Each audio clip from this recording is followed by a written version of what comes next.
So I find myself in a situation where I'm gonna have to use a phrase that I don't fucking like using. But in this case, in the situation here, man, that I'm about to talk about, I'm kind of like given no choice because there's no real other way to describe it, man. And it's just I guess I hear my Joe Rogan voice saying this shit when I say it, like when he's like mocking somebody, uh, like and the phrase being you gotta pay to play, you gotta pay to play. He's like, come on, bro, gotta pay to play. I hate that because it always seems like so stuck up and snobbish to me, man. And there's so much shit that you can do on a good budget. You can really go cheap or you can go mildly cheap. There's all kinds of different budgets you can work with. You don't necessarily. It just seems to me like when somebody says shit like that, what comes to mind are people who like to spend extra money on parts they don't necessarily need because of name brand or whatnot. Like you're buying a Versace purse instead of buying like some regular ass Walmart shit. They both do the same thing just fine. Maybe one will last a little longer, but at the end of the day, like, well, let's say you get fucking 2 years out of your Walmart bag and you spend $30, you spend $500 on your Versace bag that you barely use, you just like to have because of name brand. Now, I'm not saying it's necessarily trash, but I'm just saying sometimes it's overkill. You don't need to do that. You can get good results on cheaper things sometimes. So when I hear people say, gotta pay to play, it comes off as snobbish to me, and I'm like, ugh, I don't like to hear it. But in this fucking situation, for people like this, I have to say that you gotta pay to play, man. You gotta pay a little bit. You gotta pay something. And I guess it kind of goes into some things I was talking about the other day. I don't even remember what video I was talking about it in, but I know it was something I was talking about. Like if this is a good deal. Yeah, like it kind of ties in with that. Like, what are you willing to pay, for something that you want or something that you like? Now, here's a little secret, right? My pricing on Facebook, and for those of you guys who are interested, don't know, because I get so many people asking me. Like, oh, how much do you charge me to do this? Or how much you charge? Well, I got those questions so many fucking times, and I had generic answers for a long time because I hadn't really done labor-only builds. I was used to just building an engine, having a short block assembled, and selling it for a price that I already had preset for that assembled block. Because nobody wanted to come to me for assembly because, they would have to buy parts or whatnot, so they just wanted to come to me for a complete block. They wanted to come to me for a complete block that was dirt cheap, so I stopped doing it because it was good practice at the beginning. Like practice, I was getting them up. I was doing them as fast as I could or whatnot, and getting them out, and I was getting good results. So I was willing to take a low ass price just because of the fact that I wanted to see more engines run. And that's kind of still in the situation I'm in now. I'm willing to go low on my labor just because I'm wanting to see more engines get out there because it takes forever for me to do personal builds.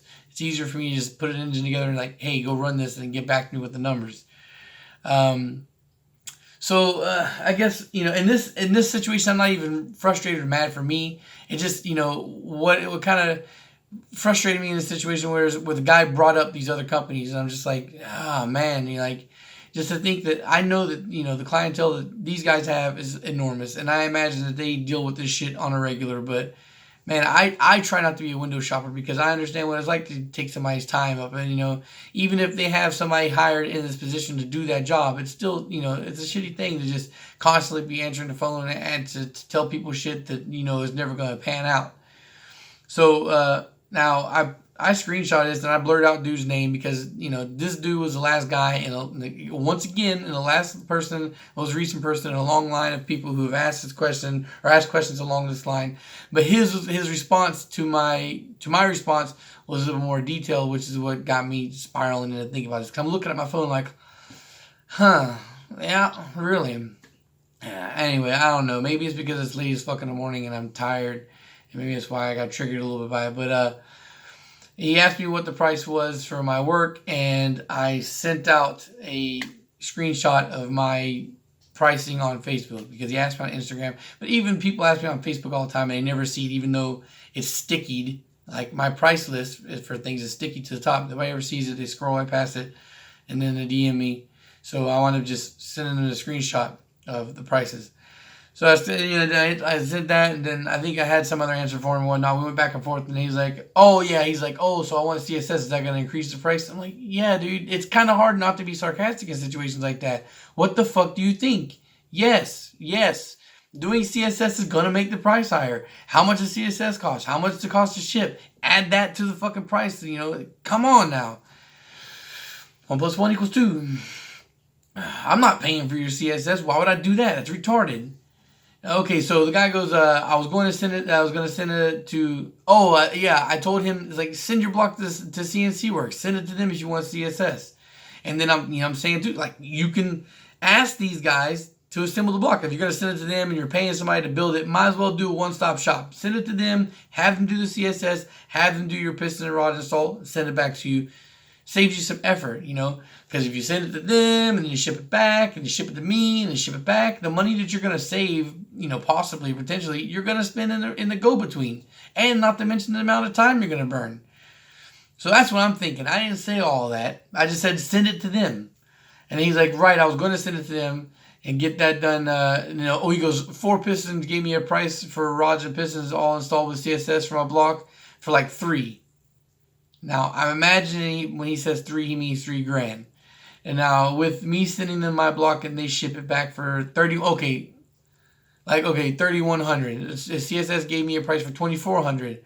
I'm contacting you just trying to find out a good medium because I don't know what's a good price or a ripoff. All right, so first off, man, 4-piston racing cylinder support system. Just look at what they do. Look at their fucking Instagram. Look at the records they're out there setting. They are legit as fuck. So they can literally ask whatever price they want because the product they produce is top of the line. So you want top of the line shit, pay whatever the top of the line guy asks for.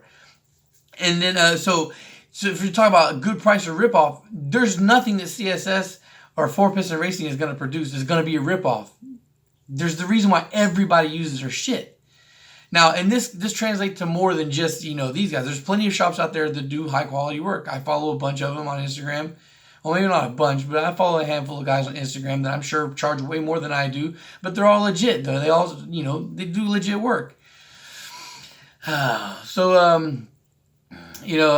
like I said, you can go see the actual post on there. I posted on there, so that way I'm not fluffing or bullshitting. But I thought, like, your best prices to do is to build it yourself. Like, grow some, man up, and try it out for yourself. If you're really trying to save money, you're really, really, really trying to pinch pennies that hardcore, then save up some money to do a project car. That's, you don't have to do boost or anything crazy. Just do a stock rebuild. Just to get your hands wet and get your fingers in there and just do something. Do a stock rebuild. Drive on that for a while. You don't have to make power. Just make sure you can do the job. And then once that's successful or not, if it's successful, then go for the next level. If it's not successful, then you break it down again. You figure out what you did wrong, and you go through that process until you get it right. Or you tap out and you pay somebody.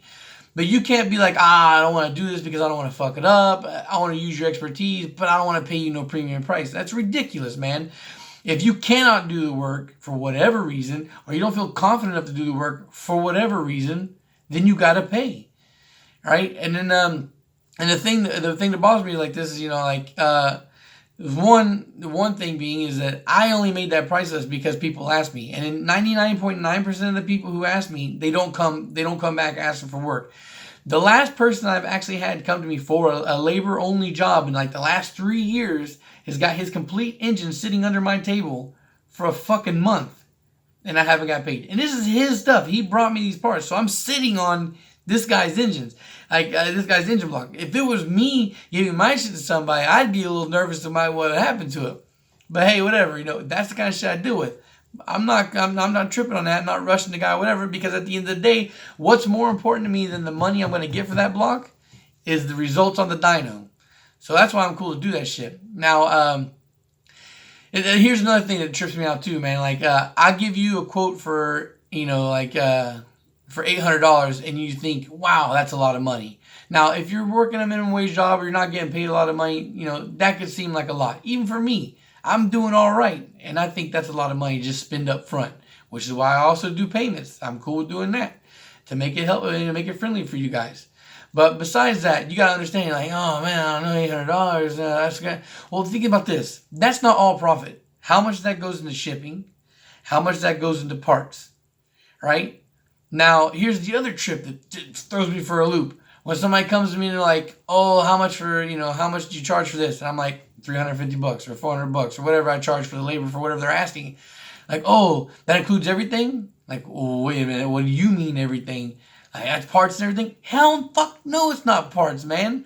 So if I give you a baseline quote, you're thinking that covers your, the price for all your parts and everything, but like, where am I going to make money in that? But then it's like, oh, I should feel special because you're coming to me. No, see, this is the thing you guys are wrong about. See, you can always tell the difference between people who, kind of have a handling on what they're doing versus people who are just desperate for any kind of money. There's a lot of shade tree mechanics out there you see push themselves. Now, I'm not saying all these guys are bad or whatnot, but they're pushing like, oh, I'll do this, I will do that, and they'll take whatever job they can at whatever price they can get just because they're desperate to get their hands on something to get paid a little bit of money. I'm not that guy. Full disclosure, I'm making about $25 an hour. My wife's making about $16. I don't need the little fucking bullshit $300 or $400 from labor, because a lot of times it takes going back and forth and being a headache with somebody nagging me all the time, or when's the block getting done? When's the block getting done? So that's a lot of times, even with the guy with the single cam, I was like, it's cool, man, pass up on me because I don't really want to deal with the fucking bullshit that's going to go through with it. And then here we are. And, I'm dealing with this. So that's why a lot of times I pass on work. I'm not pumped about doing work for you guys. I didn't make this channel to sell my engines to you guys. Now, if I can from time to time, sure, why not? Will I make it a priority? Never. All right? I'm here to give you ideas, to make you think about things that you could possibly try, or help you guys that are super beginners that don't know anything, that maybe you want to get into it, that you want to start. So I guess the end all message for me is just don't waste people's time. Please don't waste my time, guys. I'm out here doing this things for you guys or whatnot. I'm not here to try and sell you guys engines. It's fine. I really want to help you to go out there and do yourselves. The best thing for me in the world when I get the feedback is, hey, I want you to build my engine because I really trust you or whatnot. That's cool. That's flattering too. But what gives me the most energy and feedback, makes me all pumped up, is when I get you guys sending me videos and, hey man, look, this is my engine. I got such and such miles on it, and it's a fresh rebuild. It's the first one I ever did, and I did it because of you. You gave me the courage and a little bit of stuff I needed to help to get me out there to do it. I had another one of those guys today. They hit me up on Snapchat. This is my first, first car, first engine I rebuilt is here. It's sitting and running in the car, and that's great. I'd love seeing that. But you guys, some of you guys, man, you just gotta wake up. It's gonna cost you some money to do this, and if you want to save the most money you can, you have to get brave and do this shit yourself. And if you cannot do that, then you're going to have to pay. And if you do not want to do that or are unable to pay, then you're just going to have to sit on the sidelines and wait until you either can, or, I don't know, man, get another hobby or something. I don't know, because you do have to, put some effort into this, and I'm not desperate for your money, so please don't come to me bugging me about, hey, I want to know your price for engine builds for an engine I'm never ever going to send you. I mean, if by all means, if you really want to do it, I think my prices are very reasonable. They're, but at the end of the day, like I said, don't fucking come to me and ask me unless you got money like ready to go. Because if I'm not seeing dollar signs, man, I really just don't want to talk. I'm gonna send you the screenshot of my prices, and I'm gonna be at that. I'm not gonna discuss you with your build ideas or whatnot, any of that stuff. Again, you can look on the channel for ideas of what you maybe want to go, or forums or whoever else will answer you. I don't mind answering questions when I haven't covered them, but I do not like chasing my tail in circles for stuff that I know is just not going to pan out. Especially when it's not even like trying to expand your knowledge. It's just me chasing me around, like trying to give you a personalized build list of what I think you should do for whatever you're trying to figure out for your own car or whatnot. So yeah, that's it. I just thought I had 2 more videos planned for this weekend. This wasn't one of them. But whatever. It's not like I'm not notorious for spur of the moment ideas and shit. But yeah, and I guess just respect the guys in the industry, man. And respect people for their work or whatnot, and just try not to waste people's time. And I know that I'm not a huge YouTube guy or whatnot. I don't have a million fucking subscribers, but I do have a decent amount of people hit me up or whatnot. So if you do want to talk to me or whatever, and you do want some conversation, just think out your questions a little bit more, and don't come to me with some some silly shit like this. We can have a conversation. We can talk. It don't have to be about money. You don't have to be asking me stuff like this to try and get my attention. If that was the case, I don't know. All right, guys. Thanks for watching, and peace.